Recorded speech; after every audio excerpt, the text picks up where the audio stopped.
সন্ত্রাস বিরোধী আইনের অধীনে কার্যক্রম স্থগিত থাকার কারণে আসন্ন ত্রয়োদশ জাতীয় সংসদ নির্বাচনে অংশ নিতে পারবে না বাংলাদেশ আওয়ামী লীগ। নির্বাচন কমিশন ইতোমধ্যেই তাদের নিবন্ধিত রাজনৈতিক দলের তালিকা থেকে বাদ দিয়েছে। ফলে দলটির নির্বাচনে অংশ নেওয়ার আর কোনো পথই খোলা নেই। 13 নভেম্বর যুক্তরাজ্যের আন্তর্জাতিক উন্নয়ন মন্ত্রী ব্যারোনেস জেনি চ্যাপম্যানের সঙ্গে বৈঠকে এসব কথা বলেন প্রধান উপদেষ্টা ডক্টর মোহাম্মদ ইউনূস। 16 নভেম্বর প্রধান উপদেষ্টার প্রেস উইং থেকে পাঠানো এক বিজ্ঞপ্তিতে এ তথ্য জানানো হয়।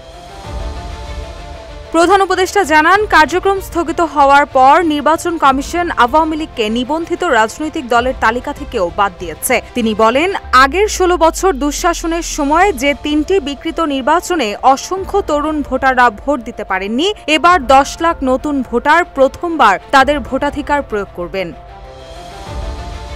ফেব্রুয়ারির প্রথমার্ধেই জাতীয় নির্বাচন অনুষ্ঠিত হবে উল্লেখ করে ডক্টর ইউনূস বলেন, নির্বাচন হবে অন্তর্ভুক্তিমূলক, সুষ্ঠু ও অংশগ্রহণমূলক।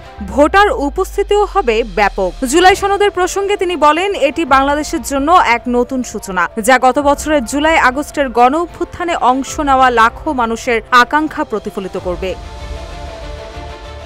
যমুনায় অনুষ্ঠিত এই বৈঠকে নির্বাচন ছাড়াও বাণিজ্য সম্প্রসারণ, অভিবাসন নিয়ন্ত্রণ, রোহিঙ্গা সংকট এবং বিমান ও সামুদ্রিক খাতে যুক্তরাজ্যের সঙ্গে সহযোগিতা জোরদার করার বিষয় নিয়েও আলোচনা হয়। বৈঠকে ব্রিটিশ মন্ত্রী চ্যাপম্যান প্রধান উপদেষ্টার নেতৃত্বের প্রশংসা করেন এবং জুলাই সনদকে কেন্দ্র করে রাজনৈতিক সংলাপের গুরুত্ব তুলে ধরেন। তিনি অবৈধ অভিবাসন নিয়ে উদ্বেগ প্রকাশ করে নিরাপদ ও বৈধ অভিবাসন প্রক্রিয়ায় জোর দেওয়ার আহ্বান জানান। প্রধান উপদেষ্টা বলেন, সরকার বৈধ চ্যানেলে বিদেশে কর্মসংস্থানের সুযোগ বাড়াতে প্রতিশ্রুতিবদ্ধ।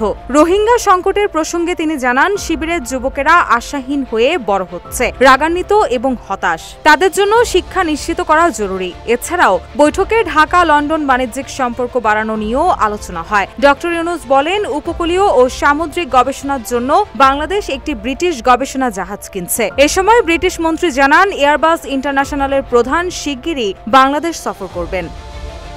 রুশা সুর, নিউজ ডেস্ক, ইত্তেফাক।